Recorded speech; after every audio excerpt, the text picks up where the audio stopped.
Welcome to My Wild Magic with me, your host, Adrienne Cobb.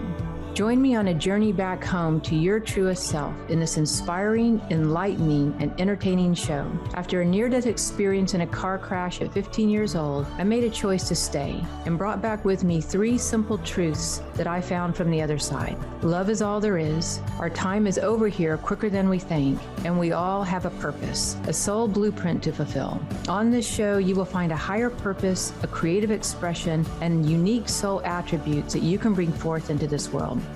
Stay tuned with me for the next hour and find your higher purpose on My Wild Magic, starting now.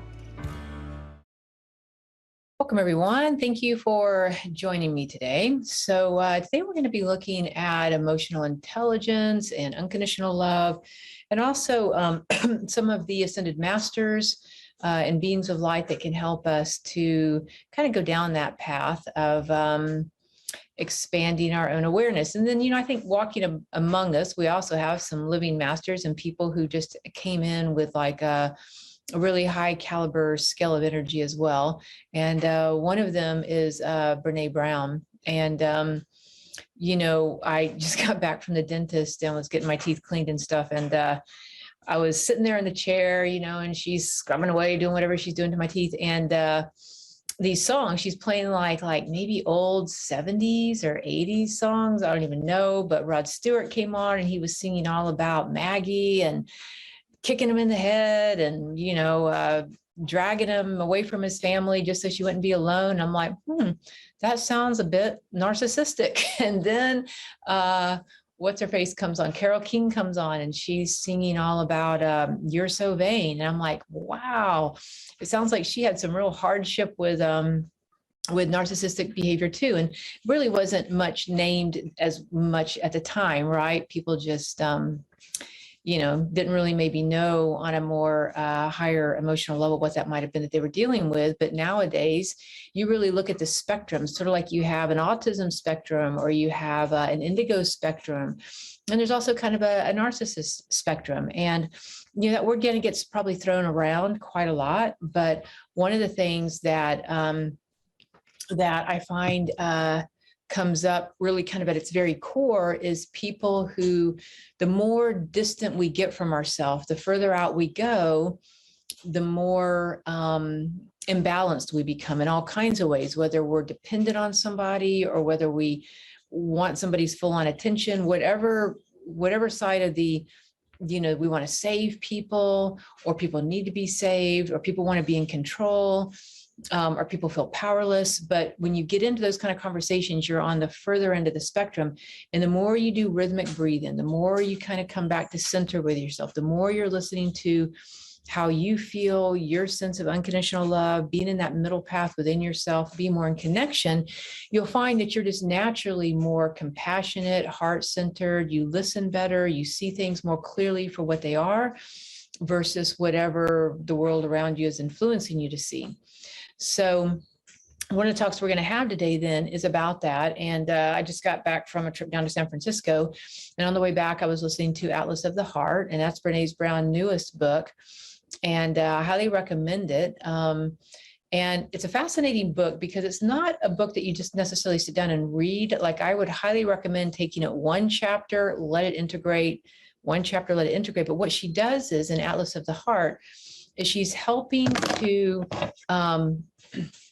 she's really kind of helping to educate people on emotions. And maybe, some people don't really know exactly what that emotion is, or that maybe they don't know exactly, how to be present to another person going through grief, or maybe sometimes we have a tendency based on how we were raised to, cause somebody to feel guilty when we want our way with things, or we don't have permission to tell somebody we're angry or to set a healthy boundary. So there's a lot of things that go on emotionally in our human experience. It's really one of the bigger parts of who we are. So it's the emotions, the astral body, our nervous system. It's how we kind of process energy, right? So along those lines, in our human body, human world, all of our heart-centered energy being in the heart, emotional intelligence is really important to have. And that Atlas of the Heart book really opens that up, and it educates you in a way that maybe you haven't thought about before. And she's done research with people all over the world. Internationally, she's done work with all of her social media groups. She's done work with people who are kind of, specialists in their area, whether it's intuitive or scientific. And, she's looked at art. She's done all kinds of things. And she's put together a beautiful, work of art actually in herself, with this probably, life gathering type process she's been in. But she also has a PDF that comes with it, where when she's taking you through different emotions, in order to help you to relate to that emotion and that experience, she's also captured famous works of art, whether it be in written form or visual or audio. So when you download the PDF, even if you're doing an Audible book, she has a PDF that comes with it that is very educating and, very artistic as well. So it's kind of nice. And I noticed in listening to the book, for instance, with her on Atlas of the Heart, that, she was going through different emotions, and some I'd relate to, some I wouldn't. But man, she got to the emotion of just remorse, like one that just takes you to your, like a sense of that, like that deep sense of agony, remorse, things like that. And you just fall to your knees, and the way she describes it in the story, she's a very good storyteller as well. And it's very entertaining. And she reads the book herself, which is nice. Sometimes people get people to read it for them and it doesn't translate as well. Anyway, so that's a really good one. Another really good book on emotions and learning how to manage them and be present with them is from Abraham Hicks. And looking at pretty much any of her work, I think is going to be quite helpful. But she has one on the emotions that I recommend as well. And, she's teaching you how to be present to those emotions, how to be present with those emotions with others, but also how to use your emotions to co-create. So emotions are kind of twofold. There's something that you're experiencing in the world around you. Like, somebody says something, you might have an emotional experience of it, or maybe you have an emotion and that affects somebody. So there's the emotional body of how we relate as living beings with other living beings, trees, animals, people, angels, whatever. But then there's also the way in which, if you look at the work of Joe Dispenza, we're also using, and Abraham Hicks, we're using emotions to co-create as well. Being able to hold a clean emotional body, a clean emotional intention, helps us when we want to manifest with the universe. So emotions are running through the nervous system, right? They're running all the way through the nervous system. They're running in through your chakras. They're running out of your chakras in that form of communication. But then they are also running through your nervous system from above, being influenced by the divine, angels, sometimes entities, different things like that. So they're flowing through your nervous system this way as a divine inspiration, usually on some level, as well as out in the world around you. So your nervous system and your chakras are processing the energy of emotions externally, internally, in your divine presence, and also even with the earth itself. Even the earth will help you in grounding your emotions and absorbing excess emotions that you don't need. Like if you just stand barefoot, oftentimes, on the earth, you'll just feel a whole lot better. It kind of takes the charge, the electrical charge that emotions can create off of your nervous system. So emotions are really a pretty fascinating concept that maybe we take for granted and we don't really think through as well as we could, and participate with them. And, based on how you were raised, your education, if you've traveled around the world at all, if you've gone outside of your immediate tribe and you've had other experiences around the country, other people, other cultures, your emotional intelligence can grow. Otherwise, we can sometimes be very one-dimensional, like, this is my wheelhouse and I'm staying in my wheelhouse of this is anger, this is sorrow, this is happiness, this is love. And we stay in these wheelhouses with these blinders on, and we don't realize there's all these subtlety to emotions, such as, sorrow and grief and depression are all not the same. And happiness and joy and ecstasy are all not the same. And love and divine love and unconditional love and conditional love are all not the same. Or anger, frustration, irritation are not the same. And then being able to take these emotions and the subtleties, and you'll find that a lot of the indigo people, a lot of people who might be listening to this particular show, but people who are more like on the indigo spectrum have a broader bandwidth. They're able to see and hear more colors, more sounds, more energy on an emotional level. And therefore the subtleties of that person it seems like something's not quite right. And if I just tune in, if I just listen, if I just empath a little bit with that person, I realize that maybe they feel a little bit of fear. And when I breathe into that fear, it feels like, it's coming a little bit more from an inner child type thing, or maybe it's coming because they feel overwhelmed or they feel scared about the way somebody talked to them. So for people who are on the indigo spectrum, or who have a high level of emotional empathy or high emotional empaths, their bandwidth of what they are picking up clairaudiently in terms of what they're hearing emotionally or clairvisually, maybe they're picking it up in the auric field or their energy field, or what they're claircognizantly knowing or from their heart or their solar plexus, their clairsentient body, they're able to pick up on the subtleties of what's actually going on. And it's kind of an amazing energy. So, the more we can educate ourselves and not make ourselves wrong, because for people who are high emotional empaths, pick up on the subtleties that other people that might have a more smaller bandwidth, they might make those other people feel kind of crazy. So people who are high empaths pick up on the subtleties of what's wrong. I know something's wrong. Just please tell me what's wrong. And the other person's like, nothing's wrong. So that can actually make the other person feel literally kind of wrong about their emotions and what they're picking up.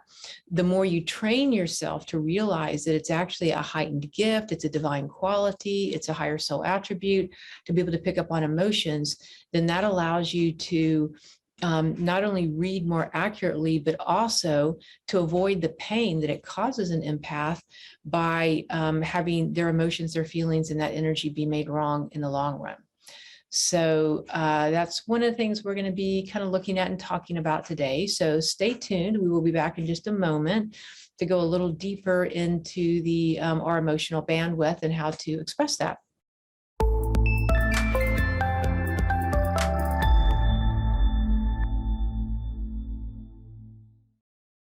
All right, welcome back. Thank you for tuning back in as we are talking about emotional intelligence and unconditional love, and really how to expand our emotional intelligence. That it's a kind of a living language. Like sometimes I don't think we think about the emotions as a living language. So like the language of light, the language of emotions is like this living thing that it's actually so significant that there's something called elemental life force energy, where your emotions, when you don't let them pass through you and you don't let them kind of, when you don't deal with them and they kind of build up. So if you have somebody who feels resentful or depressed or, angry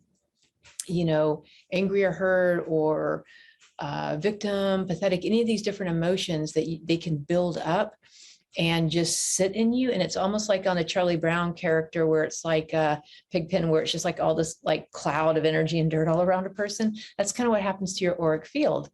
And so when people sit around, like let's say in the same chair every day, or the same car every day, or the same house every day, that emotion, it grows and it becomes an elemental life force in and of itself. So that emotion, like let's say you have maybe a father who has unresolved anger issues, right? And so anger, whether they express it or they don't express it, might be in their auric field, and it builds up and it becomes its own life force that can kind of travel away from that person a little bit, and it can attach to objects and chairs and rooms of the house. And it just becomes its own living life force of energy. So when you walk into somebody's home and you can feel, oh, it feels really light and airy, or it feels really heavy and depressive, or it feels, oh, I don't really feel very safe here, or it feels really nurturing and loving, it's because that person who lives in that home has qualified their emotional energy in a certain way. And when you walk in, it's palpable. It's literally a living force of energy that you can either keep clean or not keep clean, but either way, people kind of sense it and know it and feel it. And because we live so much in our own kind of psyche, our own energy field, a lot of times we just don't even realize what kind of emotion that we are sitting in a lot of the time. And that's why in the work of Joe Dispenza, in his work, Becoming Supernatural, you can watch videos on it, and he has a book on it. You go to YouTube on it. He and Gaiam TV also has like a whole bunch of stuff on him. And with him, what he's talking about is we live so unconscious. And so your body is like your unconscious. Like people think the unconscious is like a lower part of the brain, which is kind of true. But the body also represents the unconscious. So by the time something sits in the unconscious long enough, it literally then can start to create disturbances in the body, illnesses in the body, distress in the body, dis-ease in the body. And that's because the body's carrying out some of the unconscious activity that the emotions couldn't be processed through. So sometimes it's belief systems, but belief systems and emotions kind of go hand in hand, actually, for the most part. So, but emotions can kind of live on their own as well. So with Joe Dispenza, he's talking about how with the emotional body, when you don't pay attention, you don't kind of come back to neutral by doing rhythmic breathing or doing some things just to kind of neutralize and just sort of check out, how do I feel? What's going on? Then we just wake up in the morning and run straight out into the world with whatever it was that we run day in and day out. We have like thousands of emotions in a day, but we do tend to have a certain familiar emotion that we tend to live within.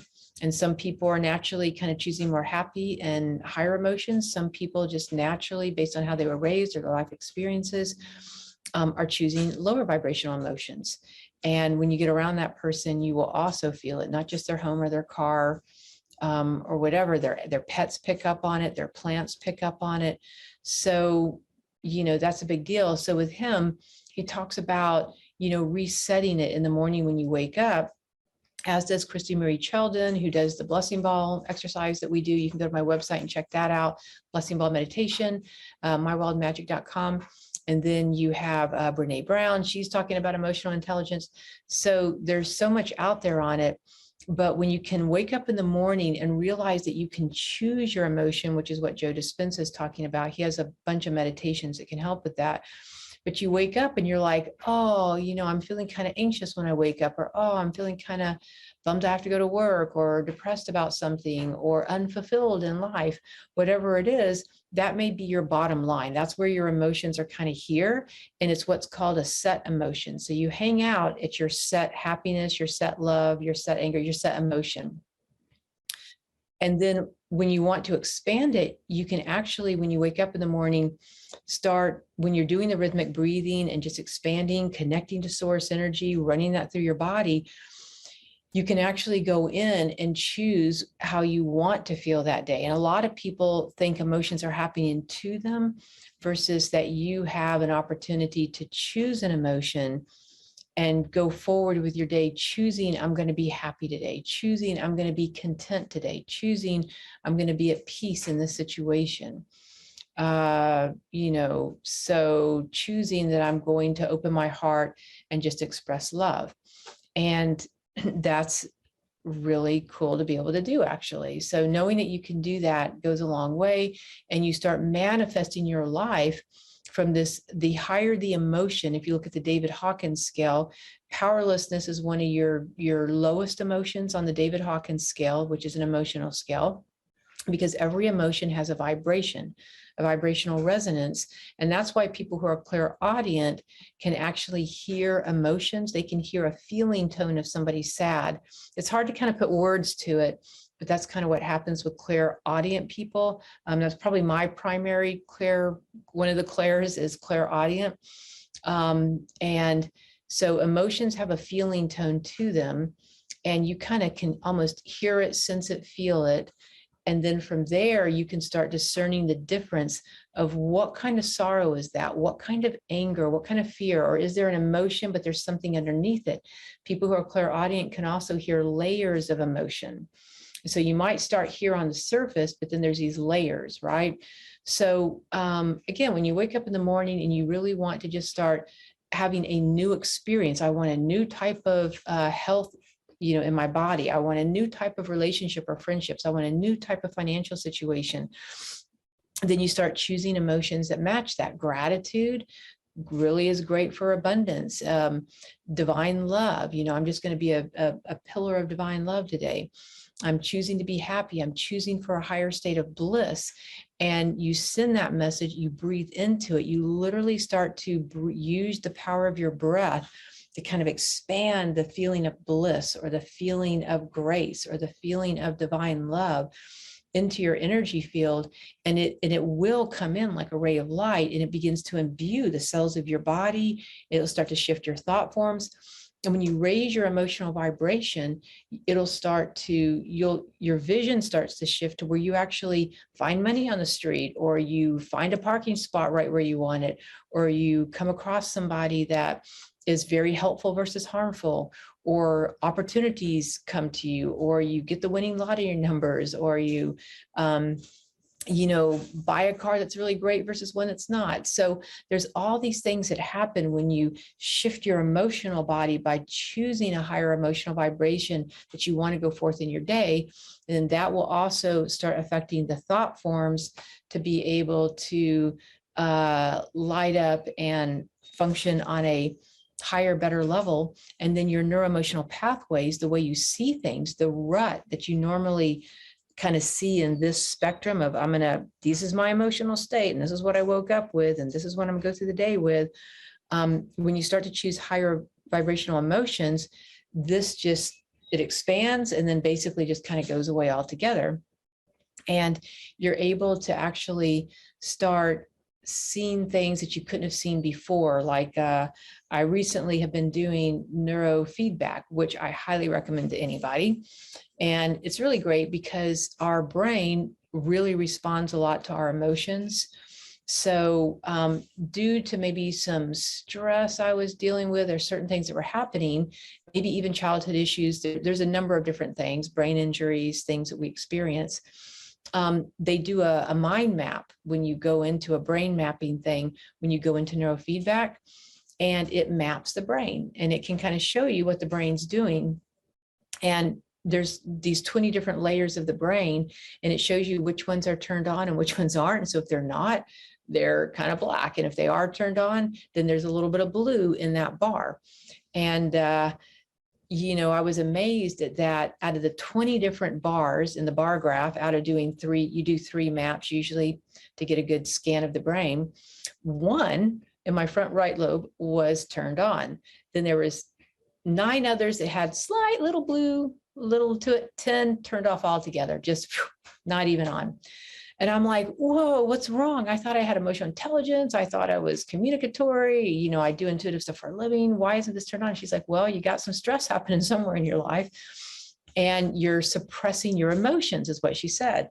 So that really got me to thinking about doing this podcast we're doing today on being able to express our emotions. And one of the things we're going to talk about in a moment is actually feeling safe enough. Because I find for empaths, we tend to not, we're very emotional people, because I'm a very emotional person. But the problem is, no matter how emotional I might feel, I'm still shutting down a ton of it in order to compensate for other situations in my life, right? So it's where empaths don't feel safe, that's the problem. And they get kind of almost like in a bondage, in a trap of their own making, really, around that. So being able to choose the higher emotions will make a big difference. And what it'll do is, when you start to let your emotions be free, like being in love is one of the higher emotions you can choose as well. Like when you're in love with life, not even a person, but in love with life, a whole new possibility kind of opens up in your world. And it starts turning switches on in your brain that's highly creative and problem solving and positive and draws in universal flow and universal resources. So stay tuned on that positive note. We'll be right back in a moment to go into how empaths can be safe enough to explore their emotions and choose higher emotions.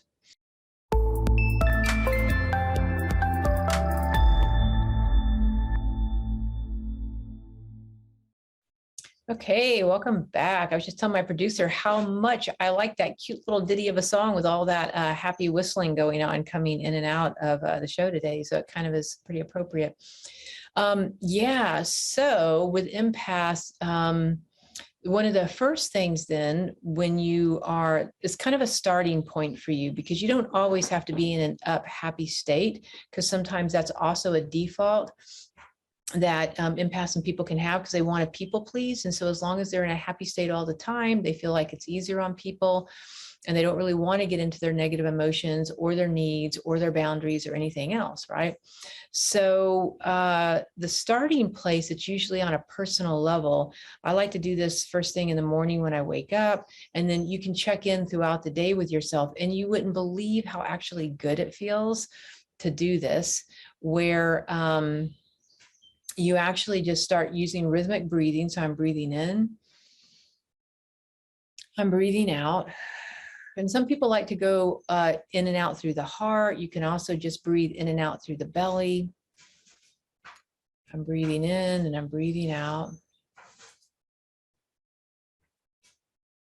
And you'll find that pretty easily, if you're kind of out of your body or too much in your head or your emotions, you just very gently come back to your heart, your feeling energy. Even if you just breathe into your belly, it calms your whole nervous system down. And when your nervous system is calmed down, all the systems of your body calm down and self-regulate. So rhythmic breathing helps your immune system self-regulate, your nervous system, your digestive system.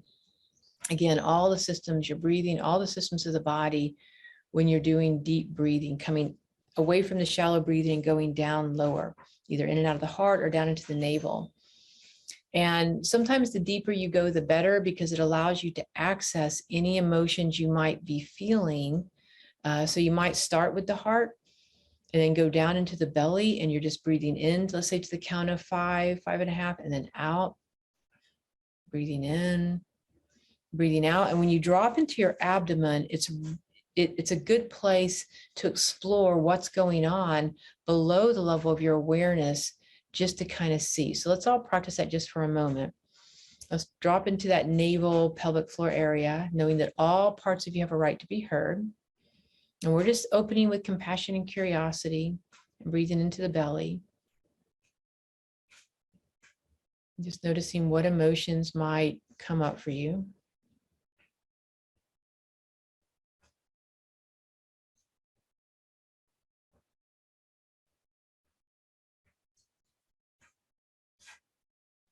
Any feelings that might be there.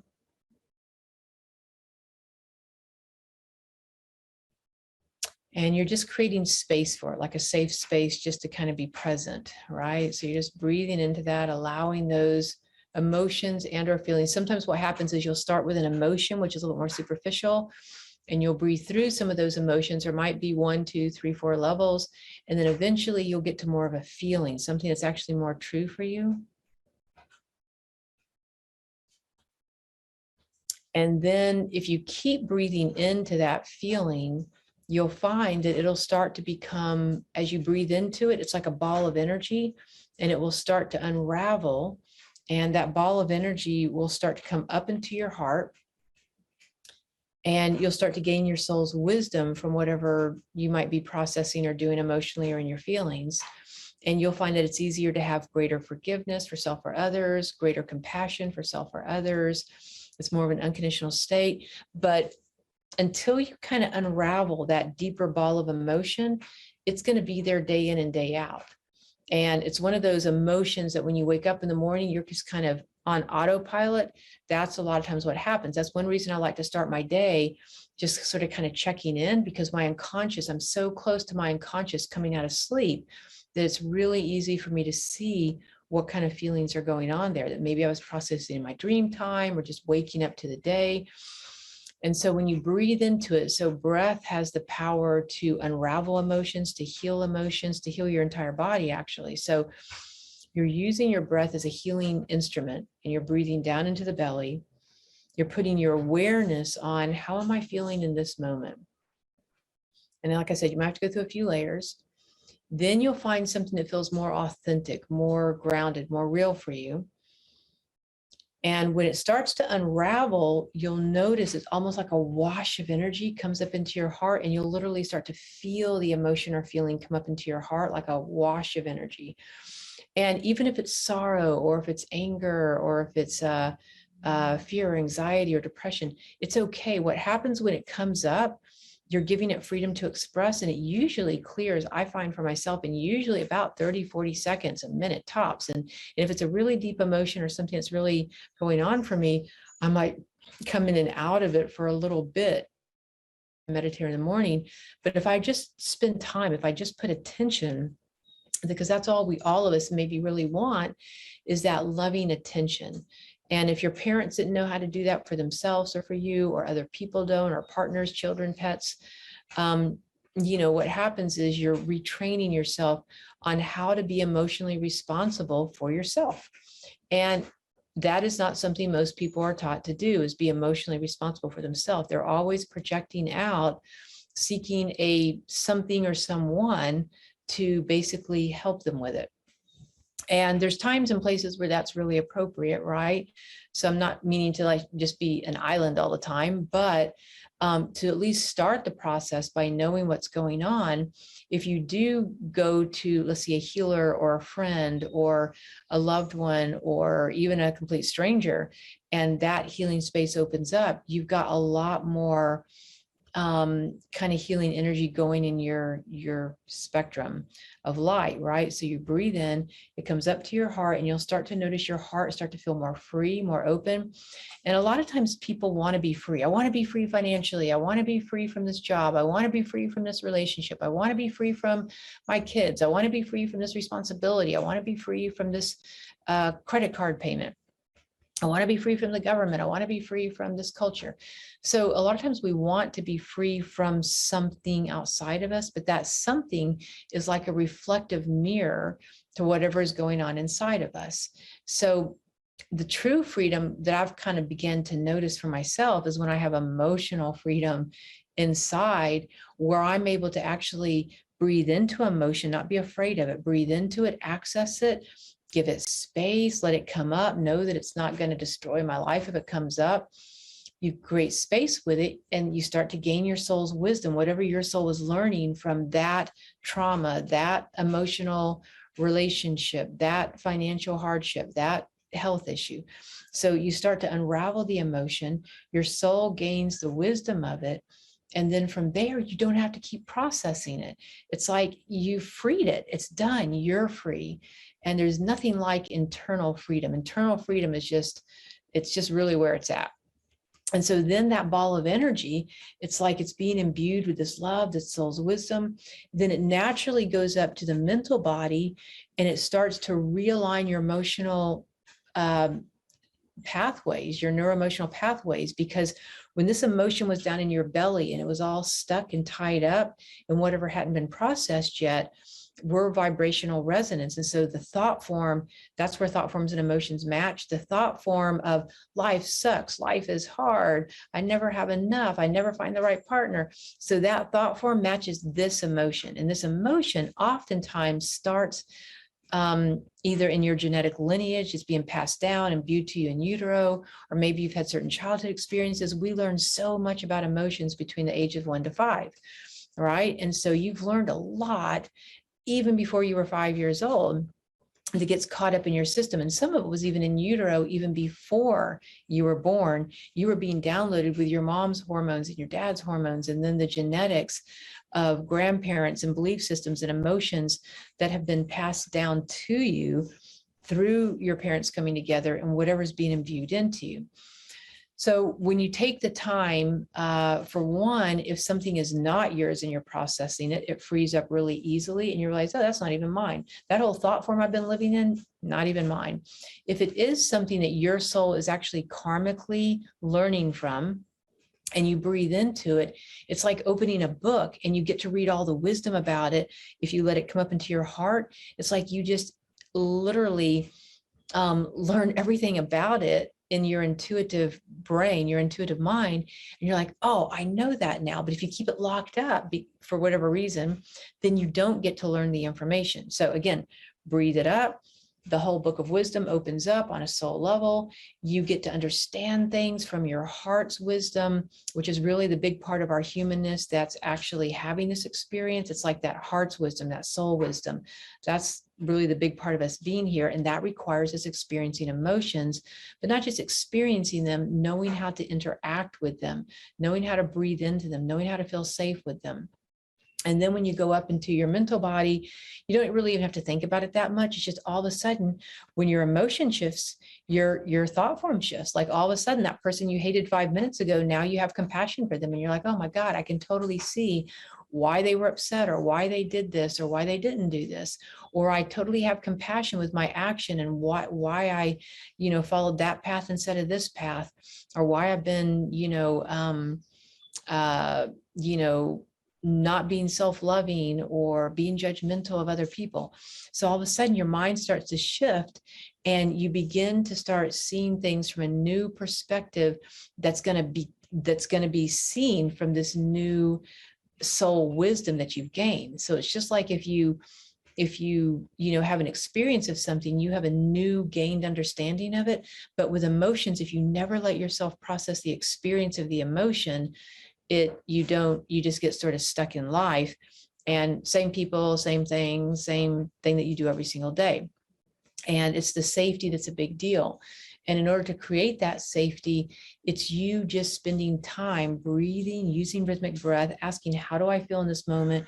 You can also ask, what's most unconditionally loving for me in this experience? That's another big one that empaths would benefit greatly from, is I wonder what's most loving for me. Okay, we're going to take a quick break. We'll be right back with more ways to create safety for empaths and everybody to experience their emotions. Stay tuned.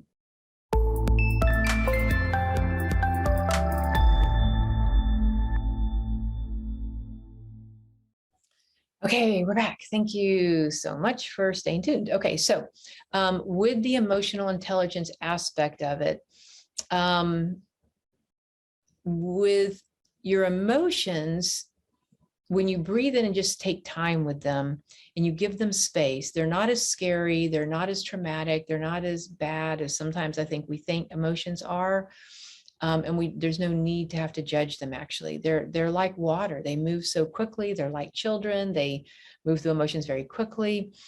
And when we just give that space, and like I said, you have emotions, which are kind of on the surface of our reality, and then you have feelings, which are more on a soul level. And you're really wanting to get through the emotions so that you can get to more of the deeper feeling of what's really going on in your heart.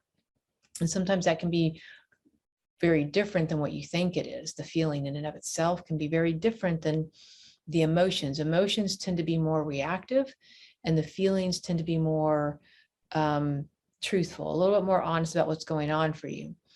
And your soul is the part of you having more the feeling experience when you give it space to be seen and heard. The emotions are going to be more the unconscious, the inner child, more reactive, get caught up in other people's emotions, that kind of thing. But when you're solid in this is how I feel, that allows you, it just automatically kind of sets a healthier boundary for yourself, because people can feel that when you're in touch with your feeling, there's like a truth to that can't be talked out of. But when you're in your emotions, a lot of times it's up and down, up and down, up and down. And so you're more influenced by other people around you. Okay, so with the feeling energy and going into that, so another thing that's actually quite helpful is you start your morning or anytime during the day, breathing down into your belly, breathing through the emotions so you get to a feeling. Breathe into the feeling, which might feel like you're going down a roller coaster into something that can almost take your breath away, but you breathe into the emotion. It usually moves in 30, 40 seconds, a minute. And you'll find that all of a sudden you're in this new territory, this new feeling of what's really going on for you. So now you have a real kind of place to stand in yourself. So if you do go to get assistance, or assistance comes in, whether it's a divine assistance or other kind of worldly assistance, you're in a better place to actually have something authentic and healing come your way. So breathing in, noticing the feeling, the emotions and the feelings. So the next thing I like to do is actually call into my higher presence. And you can do this in the beginning as well. But your I am presence or your higher presence is maybe considered like a higher part of you. It is definitely a part that might be like the most loving parent ever. It's this part of you that always knows how to take care of you. It knows how to set your life up. So when we put attention on our I am presence, our higher presence, you're inviting it into your life.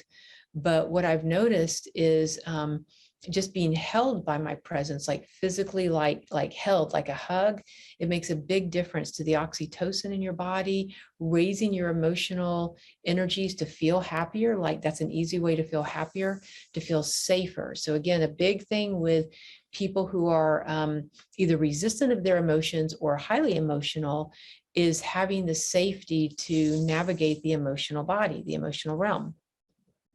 So just try that for a moment. We're just going to call into either your higher presence, your I am presence, whichever wording works best for you.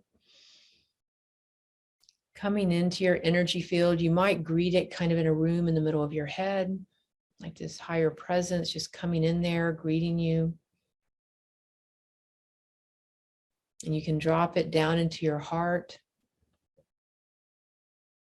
And from that energy in your heart space, just allow it to give you a hug and just notice how it feels to be held. And this part of you is a very safe part of you, like your nervous system, your soul, your higher self, your inner child, your magical child. Every electron in your body knows that your higher presence is safe.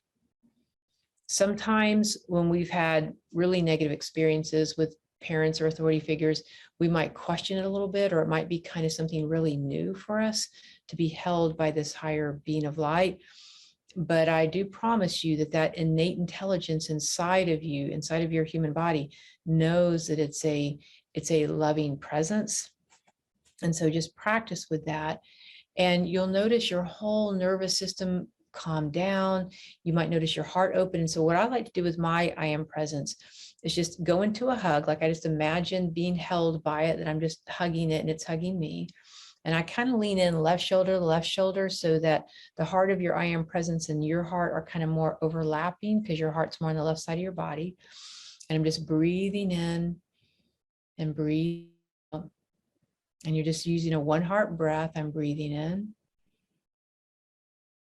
imagining, feeling, sensing, knowing that you're being held in this presence. I'm breathing out.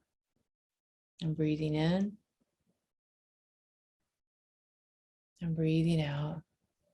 And you'll find that usually within 5 to 10 breaths, you'll notice that you and your higher presence are breathing as one. And that's called a one heart breath.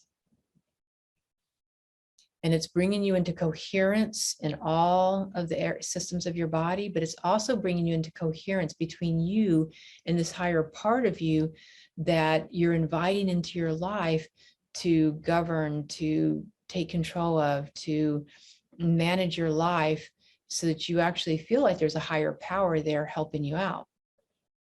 Right? And so now let's say we're going to evolve this a little bit. So you've tapped into your feelings. You're noticing how, what's going on for you. You're self-aware. That self-awareness is going to go a really long way for you in terms of knowing how to communicate to people. So when you're in touch with yourself and you go to have a conversation with somebody, like, this is working for me, this is not, can you help me with this? Or I just need some space, whatever the conversation is. When you're in touch with when you've been unconditionally loving with yourself and you've tapped into, your own feelings and what's really most unconditionally loving for you, because you're listening to this feeling, you're listening to the wisdom of it, you'll always get an answer on anything you're trying to make a life decision on. When you can center yourself and you just listen to your heart's wisdom and that part of your soul, it'll let you know if you want to go do this thing or not, or if you should buy this or not, or if you should be in relationship with this person or not. It'll let you know. So your mind and your emotions don't run the show. Now you're tapping into your heart's wisdom. And this is a place where we're living from unconditional love now. And the first place unconditional love starts really is inside yourself. So you are opening yourself up to emotional intelligence. You're opening yourself up to unconditional love. You're opening yourself up to this higher guidance of source energy, I am presence, higher energy, angels, all this higher energy, to now tapped into the intuition of your higher guidance system, as well as your emotional intelligence and emotional guidance system. So what you're essentially doing by doing the breathing, asking how I feel, what's most unconditionally loving, is you're connecting your divine guidance system with your emotional guidance system. And now you're like a connected human being. This is really the art of being human, is being in touch with your emotions, your deeper feelings, and that source energy, and then acting out of that. And you'll find that your karmic actions that just happen from all the emotional issues, when you start transmuting that by breathing in and allowing it to kind of flow through your body and raise your vibration and your emotional intelligence, then what happens is that you move from your karmic action, reaction. I did this and this person did this. I did this and this person did this. They did this and then I did this. This is all karma, right? Action, reaction. Well, when you slow down and you just stop reacting, you breathe, you open up to your emotions, you make friends with them, you go to the deeper feelings, then from there, you're able to hear the higher guidance, start trusting your emotions and feelings, trusting the higher guidance, and navigating your world in a whole different spectrum of light. And it's a lot easier now to actually choose a higher emotion, because you're not stuck or processing all this other stuff, and you've moved into your dharma. And dharma is when you're interacting emotionally in the world through that higher divine service. It's when you're acting more unconditionally in the world, whereas karma is all conditional, and it's when all those emotions are locked up. Dharma is when you've used your breath to open all this, gain your soul's wisdom, and with that wisdom, you're now going to be of service, which is dharma. And dharma is unconditional. And you allow other people to be unconditional in their self and their experiences, as well as you do it for yourself. And that's the ultimate form of freedom. So some of the things that we're going to recap here quickly is calling forth your I am presence to feel safe, to feel held in your energy field, to use your breath, to give yourself permission to know how you feel, to ask what's most unconditionally loving for me, and then explain that to another person, tell another person with your unconditional honesty. And it starts to change all the relationships in your life, but most importantly, it changes your level of freedom inside yourself. So hope you enjoyed the call today, and take care, and we will see you next time. Thanks for tuning in to My Wild Magic with me, your host, Adrienne Cobb. Each one of us has a soul purpose on this earth and a higher purpose full of creative expression and unique soul attributes. Make sure to tune in next week on transformationtalkradio.com to continue your journey home to your truest self and pursue the path of unconditional self-love. If you would like to learn more about me, visit mywildmagic.com. Again, that's mywildmagic.com.